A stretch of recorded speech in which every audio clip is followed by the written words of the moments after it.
melaksanakan suatu kegiatan asesmen. Tidak hanya siswa, Bapak, tidak hanya siswa, tetapi dari PTK atau guru kepala sekolah juga menginput, mengisi survei lingkungan belajar maupun karakter.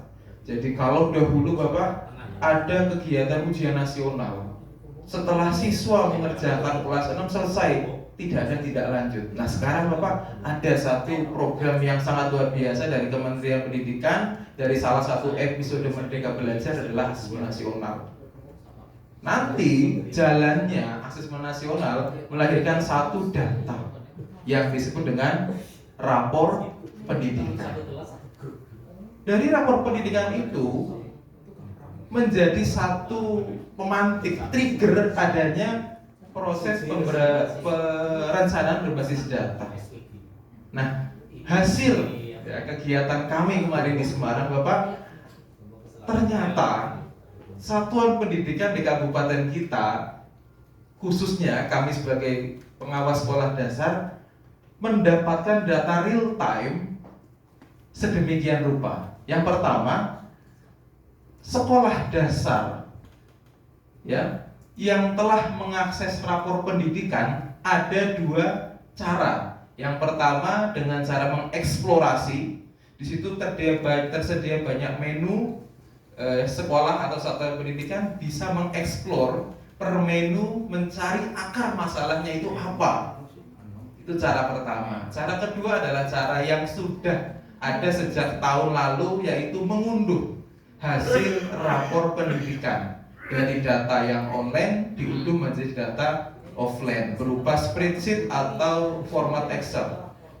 Nah, dari dua macam kegiatan tersebut, eksplorasi rapor pendidikan yang dilakukan oleh SD baru ada 9 satuan pendidikan sekolah dasar yang telah mengeksplor dari 748 sehingga tercipta angka 1,2%. Masya Allah ya. Seperti itu Bapak. Kemudian yang belum ada 739 dengan rasio 98,79%. Ini angka yang perlu nanti kita akan cari titik temu bagaimana dua angka ini supaya tercipta satu kegiatan yang positif, supaya yang hijaunya lebih banyak. Itu. Sedangkan untuk kegiatan mengakses unduh rapor pendidikan di jenjang SD sudah baik ya, sudah cukup baik Bapak. Dari 748 sekolah dasar sudah 646 yang mengunduh dengan rasio 86,36%. Kenapa tidak 100%? Ya mungkin,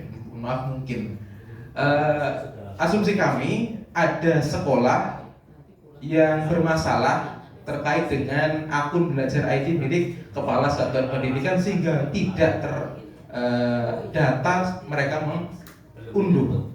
Dan juga ada sekolah yang rekrut kepala sekolah dan sebagainya. Jadi mungkin kita bisa juga 100%, mungkin juga tidak, tergantung nanti bagaimana ketersediaan kebermanfaatan akun milik kepala sekolah. Itu sekilas dari data ini Bapak, kita bisa punya satu titik bahwa yang akan kita perbaiki adalah di eksplorasi rapor pendidikan sekolah dasar. Oke, next. Nah, tadi dari permasalahan tadi itu apa sebetulnya permasalahannya? Ternyata dari hasil diskusi kami muncul dua permasalahan utama yang ada di jenjang sekolah dasar. Mengapa akses eksplorasi rapor pendidikannya masih di bawah ya, di bawah 10 bahkan jauh 1,2%. Yang pertama, kesimpulan kami, kepala sekolah belum mengetahui fitur-fitur yang terdapat dalam rapor pendidikan. Fitur-fitur itu terdapat dalam website besar dari rapor pendidikan. Dan sekolah belum mengakses itu. Kenapa? Karena belum tahu, belum bisa. Oh ternyata ada seperti itu, dan itu terpantau oleh Kementerian Pendidikan, Kebudayaan dan Ristek. Kedua, ada permasalahan itu, ternyata kepala sekolah, ini kesimpulan kami, belum memahami pentingnya eksplorasi rapor pendidikan untuk perencanaan berbasis data. Ini menjadi satu fokus nanti dari 2 poin ini yang menjadi kegiatan kita nanti di rekomendasi apa. Nah, ya, main message-nya, sekolah harus melakukan perencanaan berbasis data dengan langkah-langkah yang sistematis.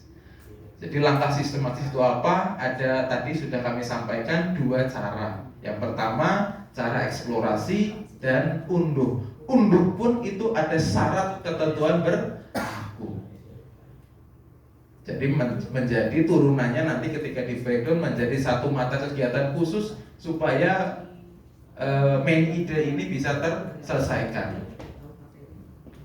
Nah, hasil daripada diskusi kami, rekomendasi yang muncul atau rekomendasi yang ingin kami sampaikan kepada Bapak yang terhormat, 1, Dinas Pendidikan, Kepemudaan dan Olahraga Kabupaten Kebumen perlu memfasilitasi kegiatan pelatihan PBD atau perencanaan berbasis data dengan langkah-langkah yang sistematis. Yang kedua, perlu dilakukan monitoring dan evaluasi PBD oleh pengawas ataupun nanti dari tim Dinas Pendidikan secara terjadwal.